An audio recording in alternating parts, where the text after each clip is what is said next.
People with disabilities say while they acknowledge that the country has to some extent improved on accommodating people with disabilities in the workplace, there is still a long way to go. One of them is 50-year-old Maruping Maape, who is wheelchair bound.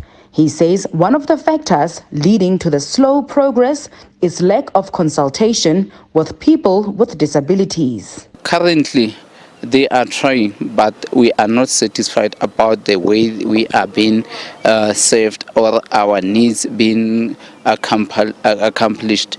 Now, what they need to do, they lack consultation, they lack awareness. Even the superior management need to be workshopped and taught by how are we feeling about our accessibility. In terms of disability compliance, some entities are not compliant, whereby now you'll be asked to do some work, whereby now you don't have resources to deliver the service that you are expected to render. Maape says what people do not realize is that the needs of people with disabilities in the workplace may change over time due to new circumstances or changes such as load shedding. He has urged workplaces to be adaptable to new changes and also accommodate them. When the electricity shut down, load shedding comes up. We didn't have accessibility to access my working station in the first place. The backup wasn't there.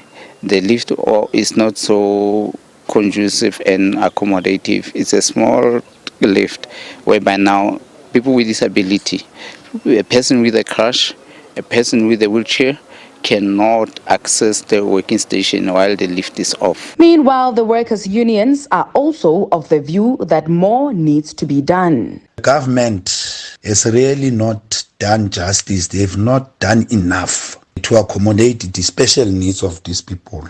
And that is indicative of the buildings they find themselves in, the conditions they find themselves in, including a simple accessibility in such workplace settings. We are hoping to hear all the speakers out there reflecting sharply on these issues of people with disability. But we are also saying, if needs be, let there be a special funding for these people. But also, we must be deliberate in appointing these people. We see the snail pace of appointing those people is very slow, but it must be improved, as many have been improved in terms of your acts and other legislation that governs our municipality and the entire government in the country. We must protect labor issues. We must protect the gains of what we have as workers and challenge the dismantlement of our labor laws, because we can see that the government wants to retract all. People with disabilities are also pleading to be treated with respect and dignity in the workplace. Selwane Khachau, SABC News, Mahikeng.